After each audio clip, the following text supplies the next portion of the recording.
Hello friends, welcome to my channel. आज मी बनवणार आहे रसपुरी. चला तर मग बघू.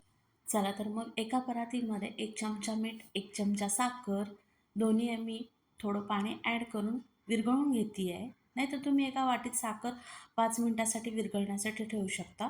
पण मी असंच करते. 3 कप गव्हाचं पीठ, 4 चमचे बेसन, 4 चमचे रवा, थोडंसं पाणी ॲड करत मी कणिक मळून घेते. जास्त कणिक आपल्याला पातळ ठेवायचं नाही आहे.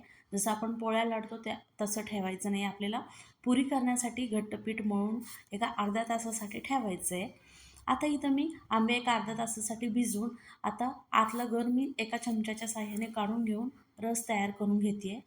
सगळा तुम्ही आंब्याचा गर काढून घेऊन त्याच्यामध्ये नंतर मी रस तयार करून घेते आहे. त्याच्यामध्ये 4 चमचे मी साखर ॲड केलेली आहे, थोडंसं मीठ आणि वेलदोड्याची बिया. तर आता मी हँड ब्लेंडरने छान मिक्स करून घेते आहे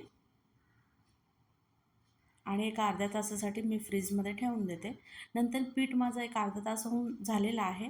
तर पीठ हा बघा किती मऊ एकदम छान मुरलेला आहे. एक गोळा तयार करून घेऊया आणि एका गोळ्या तयार करून घेतल्यानंतर जसं आपल्याला छोटी साईज पाहिजे किंवा मोठी साईज तर त्याप्रमाणे आपण कट करून घेऊया.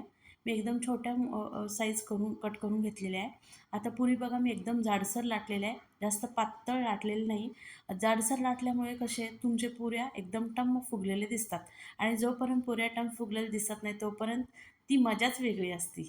आणि नंतर तर बघा माझ्या पुऱ्या कशा टम्म फुगलेल्या आहेत. आजचा मेनू माझा बटाट्याचा रस्सा, रस, पुरी, कांदा आणि काकडीची कोशिंबीर आणि भात. कसा वाटला मला कमेंट करून नक्की सांगा.